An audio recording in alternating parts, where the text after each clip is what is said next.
오늘로 퇴임한 도널드 트럼프 전 대통령은 바이든 대통령의 취임식에도 참석하지 않고 백악관을 떠나 플로리다로 향했습니다.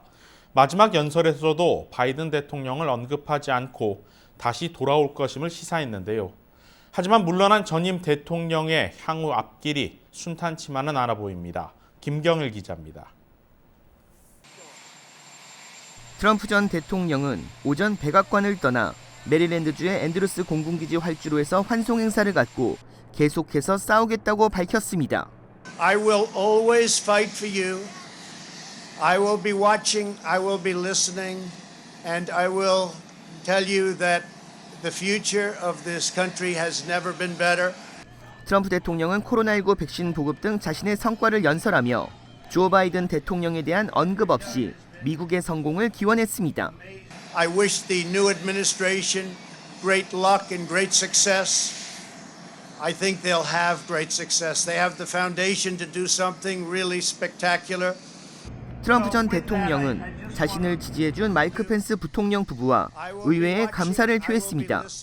또한 구체적으로 언급하진 않았지만 대선 불복의 연장선에서 4년 후 재도전 가능성을 피력했습니다. All of the people that we worked with to put this miracle together. So, have a good life. We will see you soon.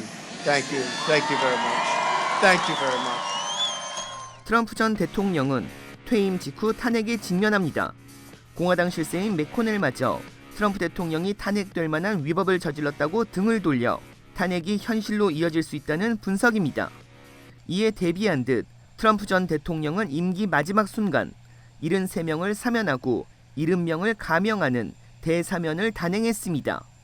사면 대상자인 스티브 배넌 전 백악관 수석 전략가와 후원자인 사업가 등이 포함됐습니다. 언론은 마지막까지 대통령으로서 이익을 챙기고 있다고 지적했습니다. 트럼프 전 대통령이 조 바이든 대통령 취임식에 불참하면서 유사시 핵무기 공격 명령을 내릴 수 있는 핵가방이 직접 전달되지 않는 이례적인 일도 발생했습니다. 트럼프 전 대통령이 핵가방을 가져가면서 바이든 대통령은 새로운 핵가방을 받게 됐습니다. 트럼프 전 대통령은 대통령 이임 전통을 모두 무시했지만 하나는 지켰습니다. 전통을 지킨 하나는 바이든 대통령에게 편지를 남긴 것입니다. 대선 패배를 인정하지 않고 바이든 대통령 취임식에도 참석하지 않아 편지를 남기는 전통도 없을 것으로 관측돼 왔습니다. 그러나 예상과 달리 편지를 남겼지만 백악관은 편지 내용을 공개하지 않았습니다. KBS 뉴스 김경일입니다.